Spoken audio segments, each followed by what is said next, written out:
हरे कृष्ण कृष्ण कृष्ण हरे हरे राम राम राम हरे हरे कृष्ण कृष्ण कृष्ण हरे हरे हरे राम राम राम हरे हरे कृष्ण कृष्ण कृष्ण हरे हरे राम राम राम हरे हरे कृष्ण कृष्ण कृष्ण हरे हरे कुंडलिक वरदे हरि विठ्ठल श्री गुरु ज्ञानदेव तुकाराम पंढरीनाथ भगवान की जय माऊली ज्ञानेश्वर महाराज की जय जगद्गुरु तुकाराम महाराज की जय ब्रह्मनिष्ठ गुरुवर्य रंगनाथ महाराज की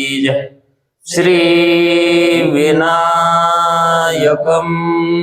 गुरुर्नौमि साखरे नाम विश्रुतम् येषां चरण सान्निध्यात् जीवा मुक्ता भवन्ति साखरे वंशविख्यातं ज्ञानदान परायणम् विनायकं गुरुर्वन्दे भवबन्धविमुक्तये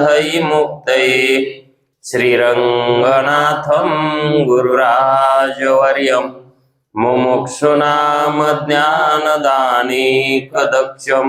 प्रभावते क्षेत्रनिवासिनं नमामि वेदांत विदामुदिष्टं पुंडलीकवरदे हरिविठ्ठल श्री गुरु ज्ञानदेव पंढरीनाथ भगवान की जय माऊली ज्ञानेश्वर महाराज की जय जो आनंद सत्य प्रकाश विभो आणि आधार नाम रूपास बुद्धी न जाणे आणि जाणे ही त्यास तो अपार शुद्ध परमात्मा मीच्याशी माझे अपार स्वरूप समुद्रावरती जणू तरंग ब्रह्मा विष्णू महेश गणपती सूर्य चंद्र वरुण यम मिरविती देवी कुबेर ही तैशची जो सर्वज्ञानी दयाघन मुनी हृदयी ज्याचे करीती ध्यान त्याचे बुद्धी उपाधी करुणा मिथ्या भान मजची माझी होतसे ज्याच्या ज्ञाने भाषे जगत जसा दोरीवरी सर्प दिसत परी द्वै ठाई ना सर्प जगत ते स्वतंत्र आणि स्वयं ब्रह्म मिथ्याशी पुण्य पुरुषी सदैव निष्काम बोध प्राप्ती कारणे भजावा राम तो ह्यात्माप्त काम तरी नमन कवना करावे मा जयांचे किलिया स्मरण सकळ विद्येचे होयादिकरण हेची वंदू श्री चरण श्री गुरूंचे हे नमस्कार आता चला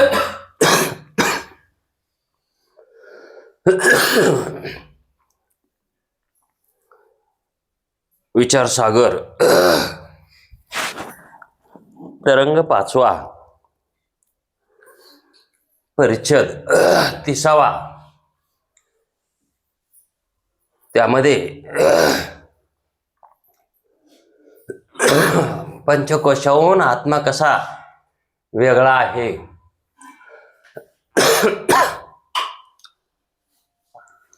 आणि तो आत्मा ब्रह्मरूप आहे हे सिद्ध करून सांगितलं की बाबा असा निश्चय करून ठेव. म्हणून ब्रह्मरूप आत्म्याच्या ठिकाणी निश्चय करायचा सांगितला म्हणजे जीवदशेमध्ये असणारा सत्शिष्य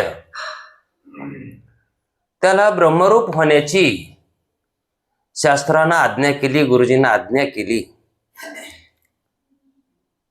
मग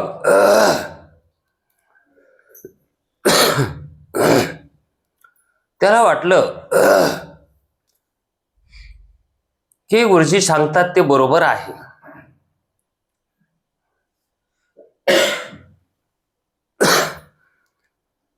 तुझा ब्रह्मभाव, गुरुजी म्हणाले होते, तुझा जो ब्रह्मभाव आहे तो कधीही बिघडत नाही. माग बिघाडायला नव्हता, आता बिघडणार नाही आणि पुढेही बिघडणार नाही. कारण तू सच्चिदानंद रूपानं जसा आहेस तसाच आहेस. तुझ्यामध्ये केव्हाही काहीही दोष येत नाही. तू निर्दोष आहेस. म्हणून तो नित्य ब्रह्मरूप असल्यामुळे कोणत्याही काली शरीराचा किंवा शरीर धर्माचा संबंध ब्रह्मरूप आत्म्याशी नाही. शरीराचा धर्म ब्रह्मरूप आत्म्याशी केव्हाही नाही संबंध. कारण संबंध हा विजातीय जातीमध्ये होत नसतो. संबंध हा झाला तर सजातीय जातीमध्ये होत असतो. म्हणून शरीराची जात, शरीराचे धर्म वेगळे आणि आत्म्याची जात आणि आत्म्याचे धर्म निराळे आहेत. म्हणून त्या दोघाचा एकपणा होणं, दोघं एक असणं हे कधीच शक्य नाही. अंधारा आणि प्रकाश हे कधीही एक होऊ शकत नाहीत, कारण दोघांचेही धर्म विरोधी आहेत. तसं देह हा आत्म्याच्या संबंधावून एकदम निराळा आहे, पृथक आहे, वेगळा आहे. तसेच पंचकोश सुद्धा तुझ्यामध्ये नाहीत, हे देहाला आहेत. असं सद्गुरूंनी सांगितल्यामुळं आणि तू सदा मुक्त आहेस. तू कधीही बद्ध झाला नाहीस, बद्ध नव्हतास, बद्ध होणार नाहीस. तू सदाचाच मुक्त आहेस. असं ऐकल्यावर शिष्याला वाटलं, सद्गुरू तर आपणाला तो मुक्त आहेस, होतास आणि राहणार आहेस. तिन्ही कालामध्ये आपली मुक्तता सांगत आहेत, म्हणजे आपण तिन्ही कालामध्ये ब्रह्मरूप आहोत. मग आपण तिन्ही कालामध्ये ब्रह्मरूप येतं, आत्मरूपवान येतं. मग श्रवणादी साधनं कशाला? परमार्थ कयामुळं करायचा आहे? ब्रह्मरूप होण्यामुळं. आणि ते तर आहेतच ना. मग पहिले अहो, एखाद्या स्त्रीचं, मुलीचं एखाद्या मुलाशी लग्न झालं है का नाही, आणि मग वर्षा 2 वर्षानं कोणी म्हणलं नाव घे, तर नाव घ्यायची काय गरज आहे? तिचा नवरा तो आहेच ना. नाव घ्यायची काय गरज आहे? काहीतरी कारण पाहिजे ना. जर नसता नवरा तर मग नाव घेतलं असतं. असल्यावर घेण्याची गरज आहे का नसल्यावर? है का नाही? पण असल्यावर घेते. तर मग ब्रह्मरूप असल्यावर परमार्थ करायचा का नसल्यावर? नसल्यावर. ही जी जीव आहेत, संसारिक झालेली आहेत, यांना परमार्थ करायची ताकीद वेद शास्त्र करतात, संत करतात. हे कामून करतात आणि तेच म्हणतात की जीव ब्रह्मरूप आहे, जीव ब्रह्मरूप आहे. आणि मग आहे तर त्याला परमार्थ करायची, ते करायले संसार तर करू द्या की. त्याच्या हिशोबानं संसार करायले तर, आणि ते तर ब्रह्मरूपच आहेत ना. आणि मग त्यांना श्रवण, मनन, निधिध्यासन, विवेक, वैराग्य, साधन संपत्ती, मुमुक्षुत्व, श्रवण, मनन, निधिध्यासन हे कशाला सांगतं वेद? शास्त्र का म्हणून सांगतं असं? मग शास्त्र वेडे का जगातले जीव वेडे? हा न्याय अद्याप चालू आहे. असे आरोप अद्याप चालूच आहेत. याचा न्याय ज्याला लागला त्याला परमात्म्याची प्राप्ती झाली. असे प्रश्न उठायला पाहिजे की जीव ब्रह्मरूप असताना शास्त्र वेद का सांगायला लागले, मग परमार्थ करायचा काय गरज आहे? परमार्थ करायच्या काय दुखाचं ना तर दवाखान्यात जायची काय गरज आहे? नाही, किती दिवस झालं गेलोच नाही दवाखान्यात. अरे बरं का, दुखायला पाहिजे ना. तिथं जाऊन काय निवृत्त करा? डॉक्टरनं कशाच्या द्यावा गोळ्या औषध? काही रोगच नाही तर मग दवाखान्यात कोण जातो? ज्याला रोग झालाय तोच जात असतो, हे का नाही? आणि रोग निवृत्ती करता जात असतो. तसा परमार्थ करणारा, याला परमार्थ का करावा लागायलाय? त्याला परमात्मा कळाना म्हणून त्याला परमार्थ करावा लागायलाय. आणि परमात्मा हा परमार्थ केल्यावर कळत असतो.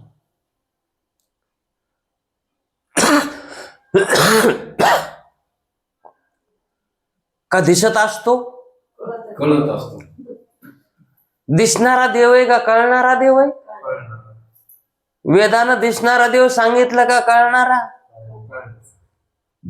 आणि दिसणारा देव सांगणारे शास्त्र हे कसे म्हणावेत? परमार्थ करून देव दिसतो असे सांगणारे सगळे लफंगे म्हणायचं. देव दिसला तर कशाने दिसतो? इंद्रियाने? इंद्रिय तर त्याला जाणू शकत नाहीत. इंद्रिय प्रातिभाषिक सत्तेतले आहेत आणि परमात्मा हा पारमार्थिक सत्तेतला आहे. मग पारमार्थिक सत्तेतला परमात्मा या इंद्रियानं, व्यावहारिक इंद्रियानं, प्रातिभाषिक सत्तेतल्या इंद्रियानं कसा जाणता येईल? कसा दिसेल? मग जग दिसायले. जग दिसायले कारण ते त्या इंद्रियांच्या सत्तेतलं आहे. जग दिसायले पण जग आहे का? जग दिसायले पण त्याला आहे म्हणता येत नाही. जगाला आहे असं जर एखादा कोणी म्हणू लागला तर तो भ्रांतीमध्ये आहे असं समजावं. जगाला आहे म्हणणारा भ्रांतीमध्ये आहे आणि देवालाही आहे म्हणणारा भ्रांतीमध्येच आहे. कारण देवाला आहे म्हणता येत नाही, जगाला आहे म्हणता येत नाही. मग देवाला काय म्हणावं?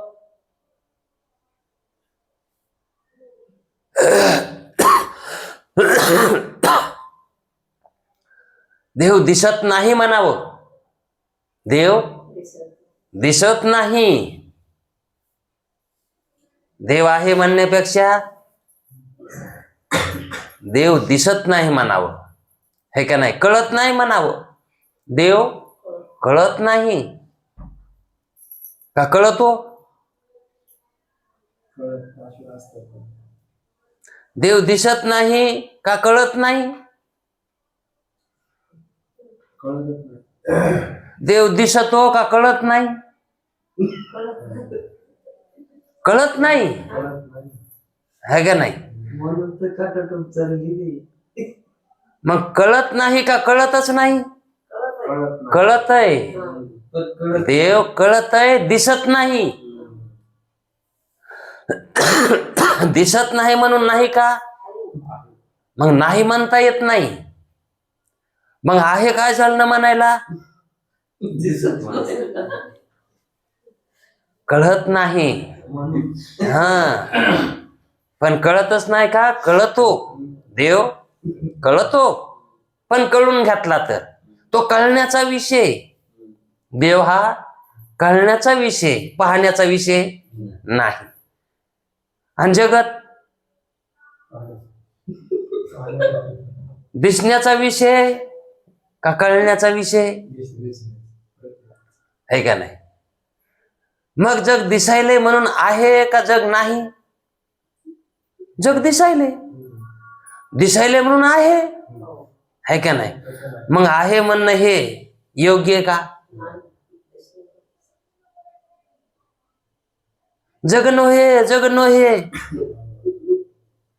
मग हे संत सांगायले ते कसं सांगायले? मग आपण कोणाचं ऐकायचं? जगातल्याच ऐकायचं का संताचं ऐकायचं? मग ते तर म्हणते जग नाही आणि आपण तर म्हणतो. आणि मग जग नाही हे कळावं का जग आहे हे कळावं? आहे का नाही? मग जगाला नाही हे कळण्याची जरी ताकद नसली, जग नाही अजातवाद जरी कळत नसला, तर जग खरं नाही इतकं तरी म्हणा येते का नाही? बरं, जग खरं नाही इतकं तर म्हणा येईल ना. हे का सांगायचंय? शंका काय झाली? श्रवण मनन कशासाठी? जीव ब्रह्मरूपच आहे ना. मग जीव ब्रह्मरूप असताना परमार्थ करायची काय गरज आहे?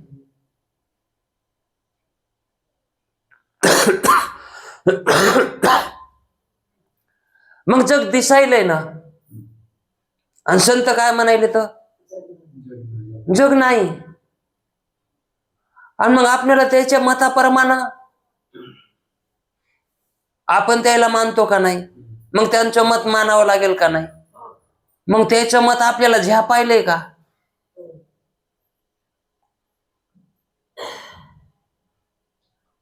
मग संतांना आपल्या मतात कसं आणायचं का आपल्याला संतांच्या मतात कसं जायचं?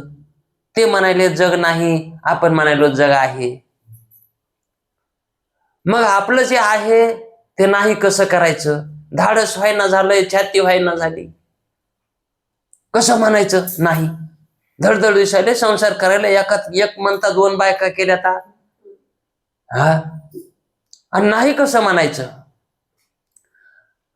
जर समजा तुम्हाला तसा वृत्तीने आकार धारण केला नाही, तर जग नाही म्हणण्यापेक्षा खरं नाही इतकं तरी म्हणा येते का नाही?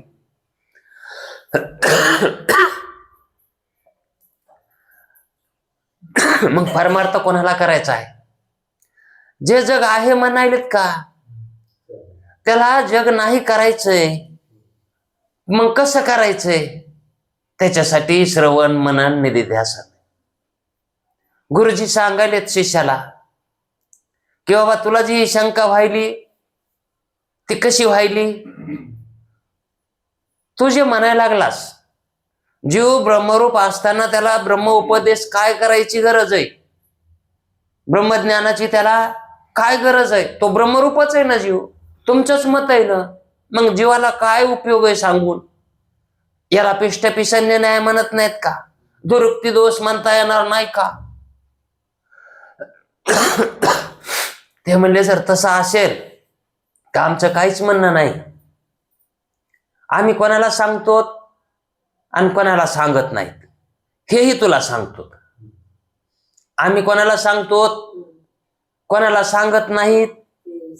सांगायची कोणाला गरज आहे? सांगायची कोणाला गरज नाही. आणि आम्ही आमच्या मताचं सांगतो का वेदानं सांगितलेलं सांगतो, संतानं सांगितलेलं सांगतो का आम्ही आमचं सांगतो? मग हे कोणी सांगा म्हणलंय म्हणून आम्ही सांगायलोत का मनानच सांगायलोत का सांगतच असते? तर ह्या सगळ्या प्रश्नाचे उत्तर कळाली की मग कळत आहे परमार्थ का मन करावं लागतंय. हे जीवाला असेच शंका होतात, आणि त्या शंकाचा या ठिकाणी जो काही उहापोह केलेला आहे, अशी शंका करणारे बरेच असतात. तुमच्या वेदांत शास्त्रामध्ये प्राप्ताचीच प्राप्ती सांगितली. काय गरज आहे व प्राप्ताची प्राप्ती सांगायची? जे प्राप्त आहे तेच प्राप्त करून द्यायला. तर अहो जे अप्राप्त आहे ते प्राप्त करावं लागतंय. प्राप्ताची प्राप्ती करीत असतात का कुठं? हरवलेला गवसावं लागतंय. हरवलाच नाही आणि त्याला काय धुंडायचंय? मग तुमचं शास्त्र जीव ब्रह्मरूप असताना प्राप्तच आहे, त्याला मोक्ष प्राप्तच आहे, आणि त्याला मोक्ष मिळवून द्यायला तर काय येड्यासारखी गोष्ट आहे ही? काय तर म्हण वेदांत शास्त्र आहे, अपऋषी वेद येत, काय यायची मती आहे? आणि श्रेष्ठ म्हणूनही घेतात.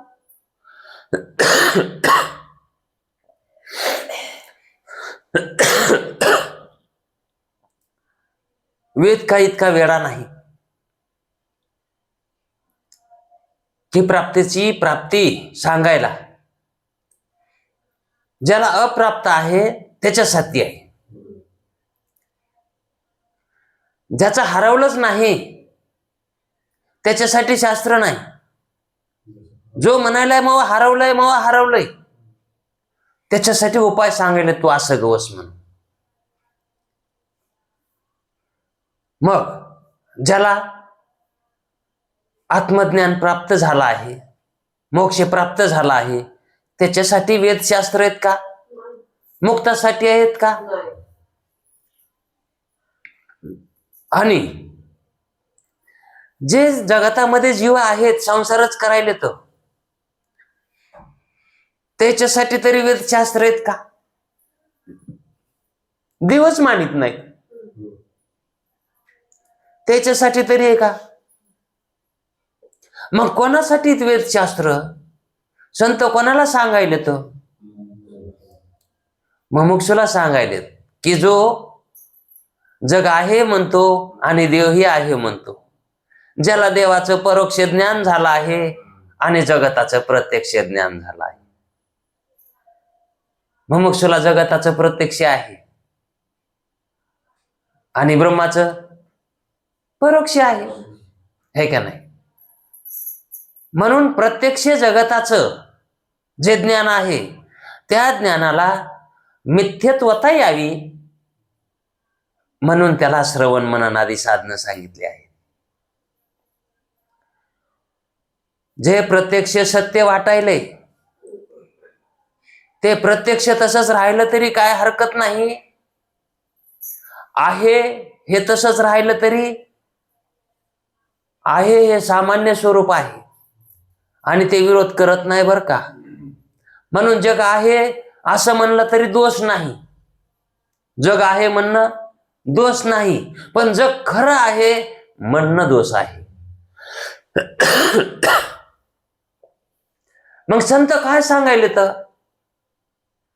जग नाही म्हणा असं म्हणायलेत का? ते खरं नाही असं म्हणायलेत ते. जग नाहीच असं नाही. अरे प्रत्यक्षाचा विषय आहे ते. जग संताला दिसत, जग संसारिकाला दिसत, जग मुमुक्षुलाही दिसत, कारण ते सामान्य स्वरूप आहे. हे सामान्य स्वरूप जात नसतं. म्हणून त्याच्यावर जे विशेषपणा आलेला आहे का सत्यत्वाचा जगताच्या ठिकाणी, तो विशेषपणा ते सत्यत्व घालविण्यासाठी संत प्रयत्न करतात. मग श्रवण मनन कोणासाठी? जे जग सत्य आहे, जग सत्य आहे असं जे म्हणायला लागलेत का त्याच्यासाठी श्रवण मनन निधिध्यासन सांगितलंय. शिष्य म्हणाला ना कोणासाठी? काय गरज आहे त्याची? जीव ब्रह्मरूपच आहे. आणि जर जीव म्हणत असेल मी ब्रह्मरूपच आहे,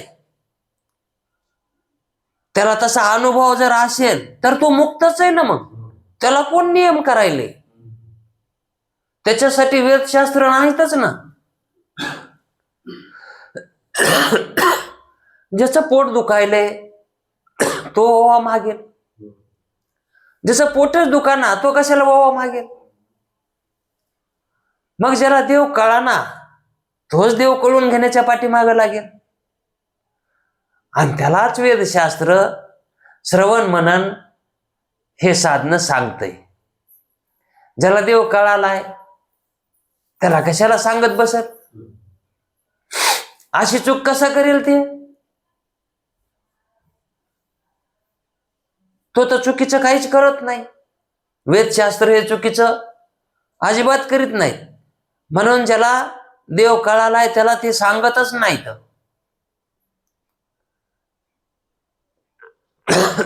त्याला सांगायला जावं तर म्हणतंय मग मी कोण आहे. त्याला जर सांगायला जावं देव श्रवण मनन त्याला जर सांगायला जावं ते म्हणते कोणाचं मनन करायचं, माझच. कोणाबद्दल ज्ञान करून घ्यायचं, माझच. ते तर मला ज्ञान आहेच की. असा स्वस्वरूपावर ज्याची वृत्ती आहे, जो स्वस्वरूपी नटला आणि दृश्यशी दृष्ट आटला, तो काय रहाटीला इंद्रिय ग्रामा, तो इंद्रियाच्या गावात कशाला राहील. आणि मग सांगायचंय कोणाला, जे इंद्रियाच्या गावात राहतेत का त्याला म्हणावं लागतंय पळा पळा. स्कायलॅब पडणारे पळा पळा. ज्याला भीती वाटते त्याला ज्याला भीतीच वाटत नाही त्याला कसं म्हणायचं पळा. म्हणून श्रवण मनन हे कुणाला सांगावं लागतं, ज्याला भ्रम झालाय का, जे भ्रमात आहेत का त्याला सांगायची गरज आहे. एखादं पंढरपूरला गेलं आणि मग गेल्या गेल्या तिथे एखादी रूम करतं सामान भिमान ठेवायला, आणि दर्शनाला जातं आणि तिकडच त्याला रानबुलं होतं, पुन्हा रूमच गवसत नाही. मग तशाला घरी नेऊन घालतेत का नाही.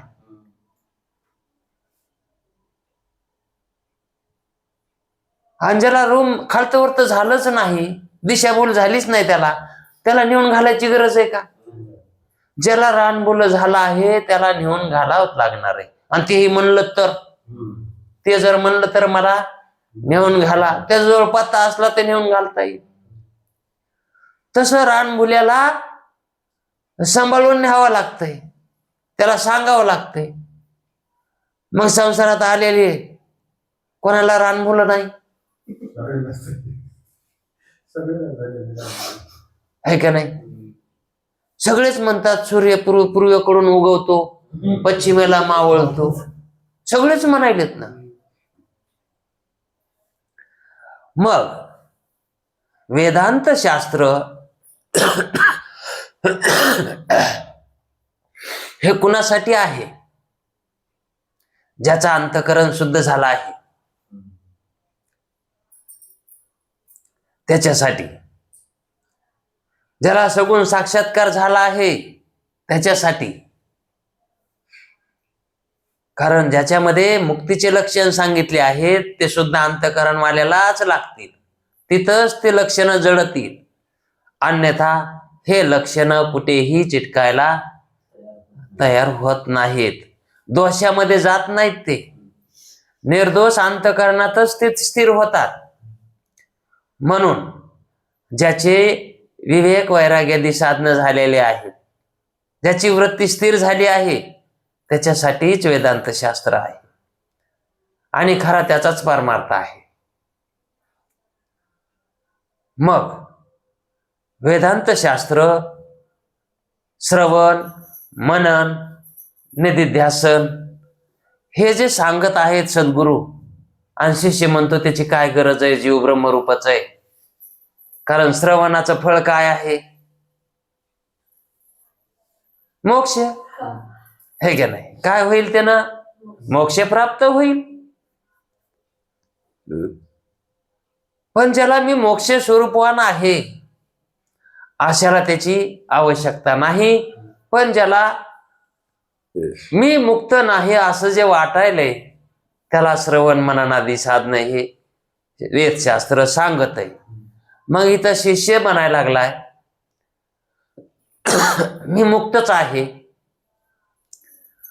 तर श्रवण मनन मला कशाला, हे कशाला सांगायला तुम्ही. गुरुजी म्हणले माझ्याकडे यायच्या अगोदर तुला कळू लागलं का, आमच्या जवळ आल्याच्या नंतर तुला हे कळालं का, आधीच कळत होत.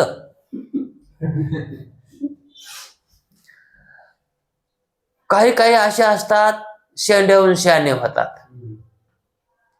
याला म्हणतात ही शंका कशी, शेंड्याहून शहाणं झाल्यासारखी. पण त्यांच्या दृष्टीत तिथल्याच्या आराखड्यावरून तसं म्हणता येते. पण अशी शंका आपल्या या संसारातल्या जीवाची होती. काय काय असे असतात तर्क तर्क काढणारे.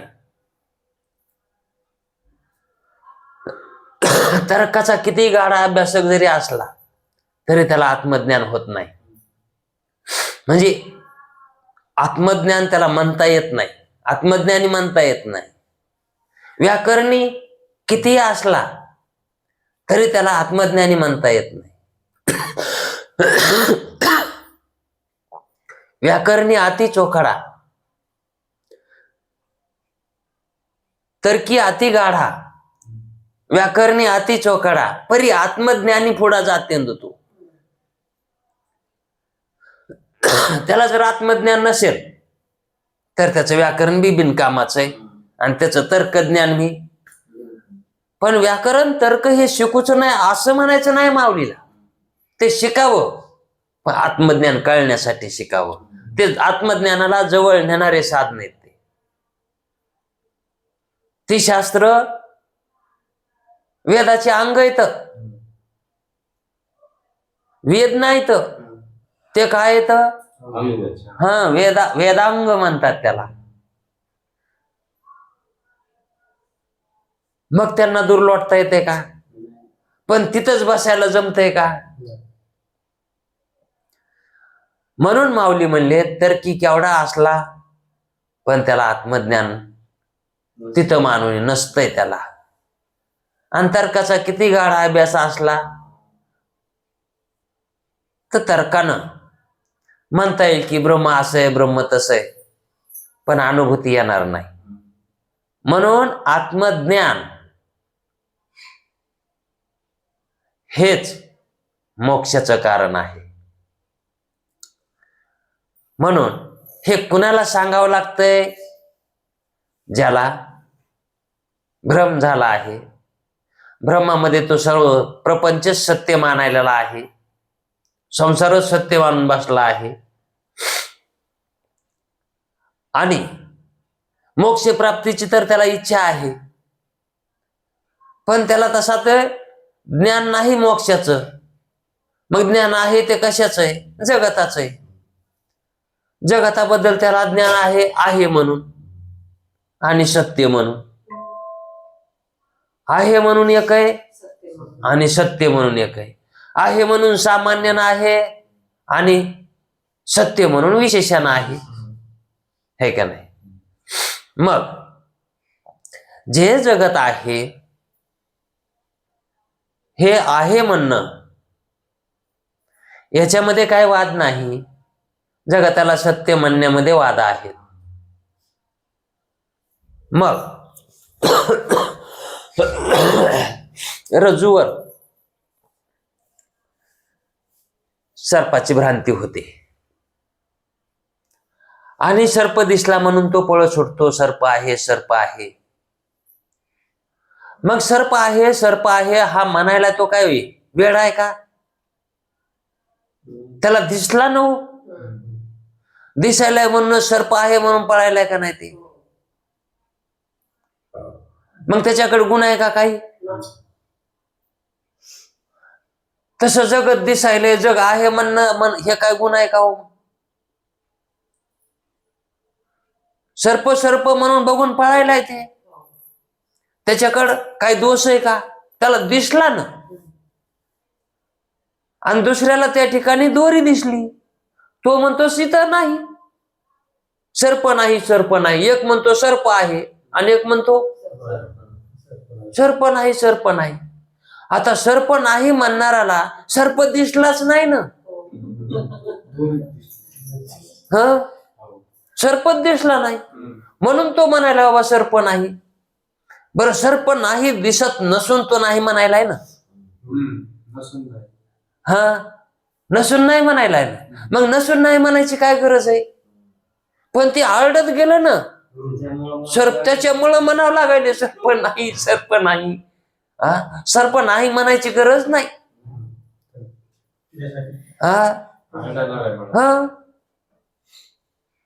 जगत सत्य, जगत सत्य म्हणून आरडायलेत ना. मग हे जगत सत्य हे कशामुळे म्हणायले तर जगत भासलं ना. कसं भासलंय? सत्य म्हणून. मिथ्या म्हणून भासायला असलं तर मग काय गरज होती? मग सत्य म्हणून भासायले ना. सर्प कसा भासलाय? सत्य म्हणून भासलाय. आणि संत म्हणायला लागलेत की बाबा सर्प नाही, सर्प नाही. मग ते का म्हणून सांगायले तर हे आरडायलेत म्हणून. हा, एखाद्यानं कवाड लावलं आणि बाहेर निघणाराचं बोट कवाडाच्या सामटीत गेलं, ते लागलं आरडायला. का म्हणून आरडायले ती? हा, आणि याला तर बाहेरून मधातून काय दिसेना. मग ते म्हणते काय नाही झालं, काय नाही, काय नाही, काय बोट तुट्याच्या बारीला आलंय. त्याचं आरडणं का ते काय खोट आहे का ते? त्याचं आरडणं हे खरं आहे ना, त्यानं आरडावं ना, है का नाही? मग तसं जगत आहे, जगत आहे म्हणावं, म्हणण्याबद्दल काय नाही, म्हणण्याबद्दल काय नाही दोष. आणि सर्पाला भिवून पळणं याच्यामध्ये काही दोष नाही. पण त्या सर्पाला सत्य म्हणू नये. आहे म्हणायचं तर मन, सर्प आहे म्हणून त्याला तू सत्य म्हणू नको. आहे मन पण खराई म्हणू नको, असं संत सांगते. तर संत तितकंच सांगण्यासाठी येतात. फक्त आहे म्हणा, फक्त ते आहे ना ते खरं आहे असं म्हणू नका. जगत आहे ना, आहे म्हणा. का म्हणून तुम्हाला दिसायलंय ना, बरं दिसून नाही कसं म्हणायचं? हा, पण खरं नाही म्हणा ना.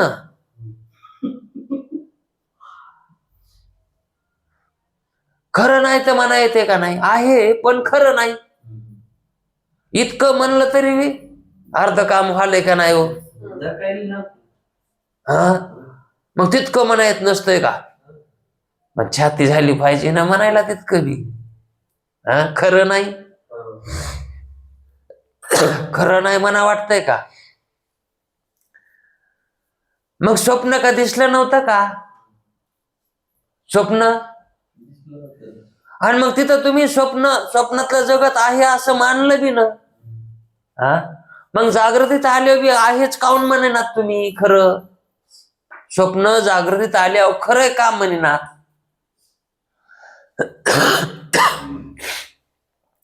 जागृतीत आल्यावर तुम्ही त्याला मिथ्या का म्हणायलात? ते खरं नाही का म्हणून म्हणायलात? खरं नाही म्हणलं तर तुमचा सगळा व्यवहार बरोबर चालतो. हा, आणि जर स्वप्न जर खरं म्हणलात तर सगळा संसार तुमचा ह्या जागृतीला सुद्धा बिघडून जाईल. हा, जर समजा बायकोनं बेसन हाटलं आणि त्याच्यामध्ये जर गाठी दिसल्या त्याला, आणि त्यानं म्हणावं काय तुला बेसन सुद्धा करता येत नाही, रात्रच्या बायकोनं त्या मला लय चांगलं केलं होतं.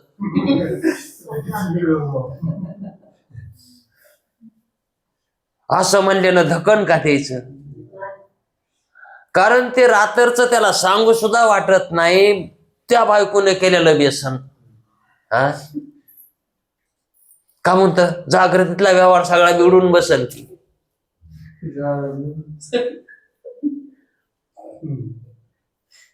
मग स्वप्नातले पदार्थ हे आपण का मिथ्या केले? ते खरे कसे नाहीत? मग स्वप्न हे मिथ्या आहे जागृतीत आल्यावर कळायले. हा, मग आता आपण स्वप्नात आहेत का जागृतीत आहेत? आता याला गुरुजी म्हणायचे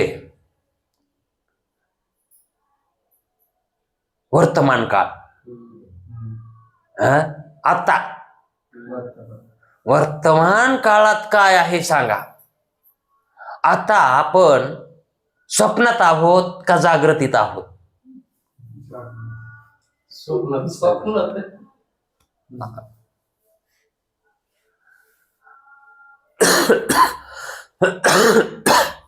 आपण स्वप्नात आहोत असं हे म्हणायलो, हे आपण खऱ्यानं म्हणायलो का खोट्यानं?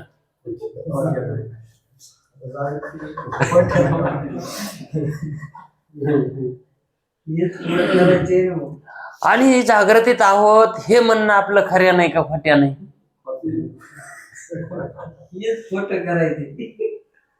मग आता आपण जागृतीत आहोत हे आपल्याला सिद्ध करण्यासाठी काय प्रमाण आहे? सिद्ध करायचं म्हणल्यावर प्रमाण असावं लागतंय का नाही? कोणाचं? संताचं तरी असावं लागतं, वेदाचं, शास्त्राचं, काहीतरी. मग जागृती कोणी सांगितली तुम्हाला जर सत्य असती म्हणून? स्वप्नाहून वेगळी असती म्हणून. पण सिद्ध करण्यासाठी प्रमाण कोणी सांगितलंय का? आशाला जागृती म्हणा म्हणून. त्यांनी जी जागृती सांगितली ती आत्मबोधाची सांगितली, ही थोडीच सांगितली है का नाही? मग आपण आता जागृतीमध्ये आहोत हे सिद्ध करण्यासाठी आपल्याजवळ काही नाही, प्रमाण नाही. हे उगा आपण बगर प्रमाणाचं हे जागृतीला जागृती म्हणणं हे मनानच आहे. आणि मग मनानच जर आपण जागृतीला जागृती म्हणायला गेलो तर फसलोत का राहिलोत? जागृतीला जर जागृती म्हणली आपण तर फसला का राहिला तो? आणि मग जर त्याला म्हणलं सिद्ध करून दाखव ही जागृतीच आहे, कशावरून तू म्हणायला लागलास ही जागृती आहे? कशावरून म्हणायलास तू? तो म्हणतो मी झोपेतून उठलेलोय, रात्री झोपलो होतो आणि सकाळी उठून मी तोंड धुवून नेरी करून उन्हाला बसलो, आता जागृती आहे. मग त्याला म्हणावं मी बी रात्री झोपलो होतो आणि झोपीमध्ये उठलो, झोपीतच स्वप्नामध्ये मी उठलो आणि तिथं मी तोंड धुवू लागलो आणि उन्हाला बसलो होतो. आणि तिथंही मला तू यासारख्यानं विचारलं ही जागृती का स्वप्न आहे? त्याला मी जागृतीच म्हणलो. मग तू खरंय का मग खरंय? तू झोपेतून उठलास म्हणून तू म्हणायलास ही जागृती आहे, आणि मी झोपी जाऊन स्वप्नात उठलो आणि तिथं मी तोंड धुवून चहा पिऊन उन्हाला बसलो आणि तू बी तसंच केलंस ना. आणि तिथं मला विचारलं एक जणानं तुम्ही आता जागृतीत आहेत का स्वप्नात आहेत? हो, काय म्हणणार?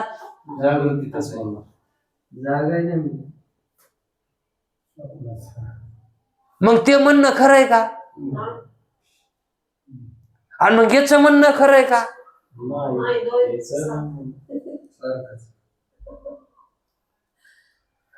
मग सारखं जर म्हणायचं जर ठरलंच असा आपला निश्चय झाला, दोन्ही कसं आहे? सारखंच आहे है का नाही? मग ते जागृतीत आल्यावर आपण ते मिथ्या केलंय का नाही?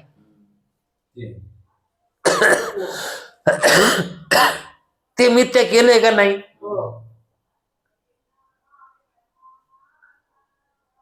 सत्य वाटू लागलेलं, सत्याचा निश्चय केलेलाच होता ना तिथं, पण ते मिथ्या केलं का नाही जागृतीत आल्यावर?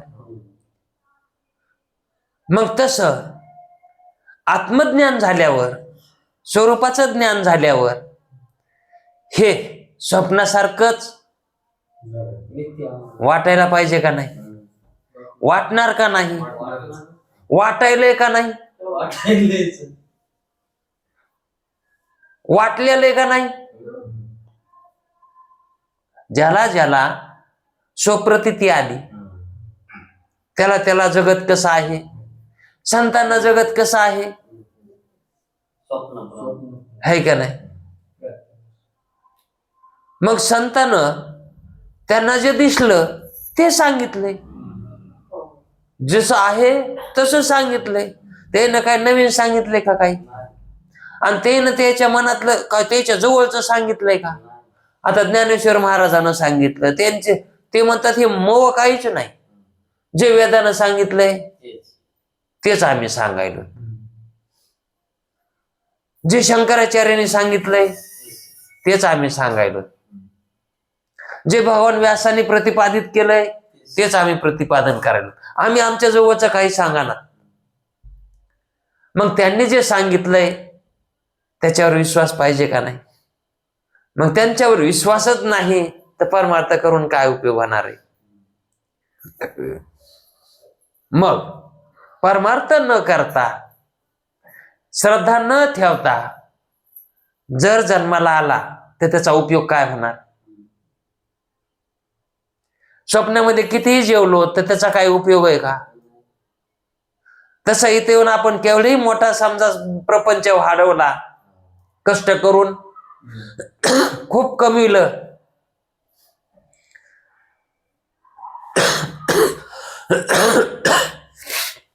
चार चार लेकरं आपण निर्माण केले, त्याचा काय उपयोग झाला का? एक उपयोग होतो, मेल्यावर खांदेकरी जर कोणी नाही आले तर ते 4 जण नेऊन टाकतात, एवढा मात्र उपयोग होतो. एक जणानं कोल्हापूरला पोरं शिकायला पाठविले. काय शिकायला? पैलवानकी. तिकडे जास्त पैलवानकी चलती म्हणून तिकडं पाठविले. आणि मग एक महात्मा त्याच्या घरी आला, म्हणले काय लेकरं बाळ आहेत तुम्हाला? म्हणले 4 पोरं आहेत. म्हणले योग बी दिसत नाही. म्हणले कोल्हापूरला पाठविले. सांगण्यामध्ये बडाई, कोल्हापूरला पाठविले कशासाठी? शिकायला. काय शिकायला? पैलवानकी शिकायला. ते म्हणले पैलवानकी शिकायला? त्याचा काय उपयोग आहे पैलवानकीचा? त्याचा उपयोग सांगा काही. त्याला मोक्ष मिळतो का? त्याला देव भेटतो का? देव कळतो का पैलवानकी मध्ये? मग तुम्ही तिकडं कशासाठी पाठविले? ते म्हणले जग सगळं करीत आहे तसं. जगामध्ये माया पोराचं नाव निघन, मव नाव निघन, पोरं मव नाव काढते. हो. ते म्हणले तसं काही नसतंय, त्याचा उपयोग काय होणार नाही. शेवटी ते पोरं तुम्हाला तिथवर न्यायला कामी येते ना. कुठवर? मसनवाट्या बसतोवर. त्याचा काही उपयोग नाही. त्याला ब्रह्मज्ञान शिकवायला पाठविलंस का?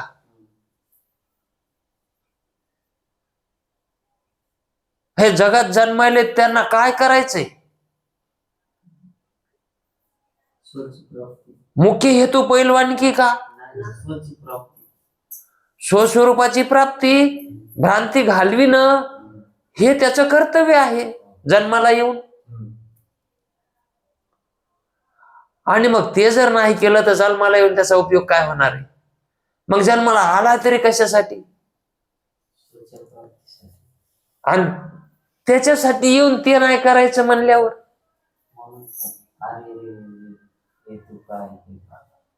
मुद्दल गमिल्यासारखंच होईल का नाही? म्हणून शिष्यानं जी शंका घेतली आहे ती ढोबळ मानानं घेतली की श्रवणादी साधनं कशासाठी, मग कशाला सांगितली? गुरुजी म्हणतात अरे बाबा, आत्मा ब्रह्मरूप आहे हे खरे, पण आत्मा ब्रह्मरूप नाही असा ज्यास भ्रम आहे त्यास भ्रमनिवृत्ती करता ज्ञान साधने सांगितली. हे कोणालाही नाही सांगितलं. ज्याचा भ्रम निवृत्त झाला आहे अशा मुक्त विद्वानाचा, जीवनमुक्त विद्वानाचा आत्मस्वरूपाबद्दल काय निश्चय आहे ते तुला सांगतो. म्हणजे मुक्त पुरुष कसा असतो, त्याचा निश्चय कसा असतो ते सांगितलं. म्हणजे तसे जर सांसारिक जीवाच्या ठिकाणी लक्षणं असतील तर मग त्यांना सांगायची काही गरज नाही. म्हणून या ठिकाणी जे मुक्त पुरुष आहे, ज्याचा निश्चय झालेला आहे, त्याचं वर्णन सांगतात. ते म्हणतात की वंद्या पुत्राप्रमाणे प्रपंच नाहीच, वंद्या पुत्राप्रमाणे प्रपंच तर नाहीच, म्हणून त्याचा करता ईश्वरी नाही, वस्तूच नाही, त्याचा करता काय मानायची? करता करणारा कोण आहे? ईश्वर आहे, आणि जगतच नाही, मग त्याला मानायची काय गरज आहे? म्हणून वंद्या पुत्राप्रमाणे जगत नाहीच, तर मग ईश्वर मानायची काय आवश्यकता आहे का? मग अज्ञान किंवा अज्ञान कार्य ही साक्ष्य नाहीत. अज्ञान कार्य ही साक्ष्य, अज्ञानाचं कार्य हे काय? साक्ष्य. कशाचं? अज्ञानाचं. हे साक्षी आहे, त्याच्यावरून अज्ञान सिद्ध होतंय. पण अज्ञान कार्य ही साक्ष्य म्हणजे साक्षीचे विषय आहेत, कार्य हे नाहीतच ना. हे कसे आहे? म्हणजे याला अस्तित्व स्वरूप आहे का? अस्तित्व आहे का त्याला? नाही. म्हणून आत्म्याच्या ठिकाणी साक्षी भावही नाही. आता विषयच नाही, तर त्या विषयाला जाणणारा कोणी असू शकतो का? विषय असेल तर द्रष्टा, विषय असेल तर त्या विषयाचा कोणतरी द्रष्टा मानावा लागतं, आणि जर विषयच नसेल तर तसं आत्मा द्रष्टाही नाही आणि पदार्थच नाहीत, म्हणून आत्मा द्रष्टा नाही. आणि कुटस्थ चैतन्य याला साक्षी म्हणणेपणाही, त्यालाही साक्षी म्हणता येत नाही आणि द्रष्टाही म्हणता येत नाही. परंतु ते म्हणणे साक्ष्य व कुटस्थाच्या ठिकाणी होते. कुटस्थाच्या ठिकाणी हे व्यवहार होतो, द्रष्ट्याचा जो व्यवहार होतो हा कोणाच्या ठिकाणी होतो? कुटस्थाच्या ठिकाणी, है का नाही? द्रष्टा कोण आहे? कुटस्थ चैतन्य आहे. पण हा व्यवहार कुटस्थाच्या ठिकाणी होतो, ते मानले नाहीत म्हणजे साक्षीत्व. जर समजा विषय असेल तर त्या विषयाला जाणणारा तो द्रष्टा, आणि तो द्रष्टा साक्षी, आणि साक्षी कुटस्थ रूप आत्मा आहे का नाही? पण विषय कसे आहेत? प्रातिभाषिक सत्तेतले आहेत. विषय कसे आहेत? मग विषयाची उत्पत्ती होतच नाही. प्रातिभाषिक सत्तेतले म्हणजे फक्त प्रतीती मात्र सत्ता आहे, वास्तविक त्याची सत्ता ती नाहीच. मग त्याला सत्ता नसताना त्याला आहे काय म्हणायचंय? मग त्याला ते नाही रूपातच आहेत. तर मग द्रष्ट्यावर, आत्म्यावर, साक्षीवर जे काही ते आळी आली आहेत ते खरे आहेत का? तो पाहणार आहे का? ते पाहणे पण, दिसणे पण, ते का खरं आहे का त्याचं? मग त्या ठिकाणी साक्षीला तो आत्मा साक्षी तरी होईल का? ते कुटस्थ साक्षी तरी होईल का? त्यामुळे साक्षी व द्रष्टा असा व्यवहार कुटस्थाच्या ठिकाणी होतो. कशामुळं होतो? पदार्थ मानल्यामुळं. आणि पदार्थच नाही मानला तर कुटस्थाला कुटस्थ सुद्धा म्हणण्याची गरज नाही, तर पुन्हा द्रष्टा आणि साक्षी कुठला आला? ते मानले नाहीत म्हणजे साक्षीत्व, दृष्टत्व हे भाव कशाला राहते? जातात ते भाव. ते मानले तरच राहतात. मग आत्मस्वरूपाचा निषेध होत नाही. जर बंध असावा, बंध जर असेल तर मोक्ष, आणि जर बंधत नसेल तर बंधच नाही. बंधची नाही ठावे. मोक्ष कासाया म्हणावे, मुक्त कासाया म्हणावे. ज्याला बंधच माहित नाही त्याला मुक्त कसं म्हणायचं? म्हणून ज्याचं लग्नच झालं नाही, हा, त्याला नवरदेव म्हणता येते का? संन्याशाला विचारलं तुम्हाला किती लेकरं झालेत, तुम्हाला लेकरं किती इथं, त्यानं काय द्यावा उत्तर? संन्याशानं उत्तर काय द्यावं? हा, जिथं माझं लग्न नाही तिथं मला लेकरं कसं होईल? नाही त्याला विचारलंच समजा तर काय उत्तर देईन ते? तुम्हाला लेकरं किती? ते जर म्हणला मला मुलं नाहीत, हा, मला मुलं नाहीत, मुलं नाहीत म्हणायला आहे याचा अर्थ त्याच्या ठिकाणी विषय आहे. मला मुलं नाहीत ह्या म्हणण्याचा अर्थ काय विषय आहे का नाही? आणि तो जर म्हणाला मला मुले आहेत तर म्हणायचं हा लबाड बोलायलाय. हा कसा बोलायलाय? लबाड. कारण संन्यासीला नसतेत ना, आणि हा म्हणायला आहेत, 2 आहेत 4 आहेत, लबाड बोलायलाय म्हणायचं. आणि नाही जर म्हणला तर त्याच्या ठिकाणी विषय आहेत म्हणायचं. मग त्यानं काय म्हणायला पाहिजे? मला मुले कशी असू शकतील त्यालाच प्रश्न विचारायला पाहिजे त्यानं. हा, मला मुले कशी असू शकतील, ब्रह्माच्या ठिकाणी जगत कसं असू शकेल?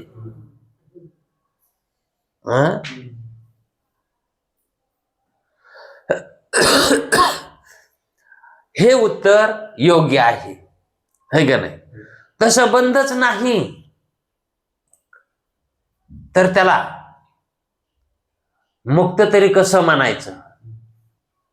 मग जो बंधनात आहे तो मुक्तीसाठी श्रवणादी साधनं करील आणि मुक्त होईल, त्याच्यासाठी श्रवण मननादी साधनं ही शास्त्रानं सांगितलेली आहे. तर बंध निवृत्ती रूप मोक्षही असावा, बंध निवृत्ती रूप मोक्षही असावा. कधी? बंध मुळीच जर बंध असला तर बंध असावा, आणि मग बंध निवृत्ती रूप मोक्षही असावा. आणि बंध मुळीच नाही, बंधच नाही म्हणून मोक्ष बी नाही. अज्ञान असते तर त्याचा अज्ञानाने नाश झाला असता, ज्ञानाने नाश झाला असता. अज्ञान असतं तर ज्ञानाने त्याचा नाश झाला असता. पण अज्ञान नाहीच म्हणून त्याचे नाशक ज्ञानही नाही. त्याचं नाशक ज्ञान सुद्धा नाही. अज्ञान नाही म्हणलं, ज्ञान सुद्धा नाही. अशा त्या विद्वानाच्या निश्चयामुळे तो कसा झाला? मग ज्ञान बी नाही म्हणणारा विद्वान झाला, है का नाही? ज्याचं अज्ञानाबरोबर ज्ञान गेलं तो विज्ञान काय झाला? विद्वान झाला. मग त्याच्या ठिकाणी कर्तव्य बुद्धी राहिली का? त्याला काय करायचं शिल्लक राहिलंय का? म्हणून त्यानं बुद्धीचा त्याग केलाय, कर्तव्य बुद्धीचा. कारण इह परलोकातील विषय तुच्छ आहेच त्याला. ह्या लोकापासून ब्रह्मलोकापासून त्याला विषय कसे येतं? तुच्छ रूप आहेत. म्हणून त्याच्या प्राप्तीकरता काही कर्तव्य राहिलेलं शिल्लक नाही. तसाच आत्म्याच्या ठिकाणी बंध नाही. तो जसा बंध मानत नाही तसाच आत्म्याच्या ठिकाणी बंध नाही. म्हणून मोक्ष प्राप्ती करिताही, मोक्ष प्राप्ती करताही कर्तव्य नाही तशा पुरुषाला.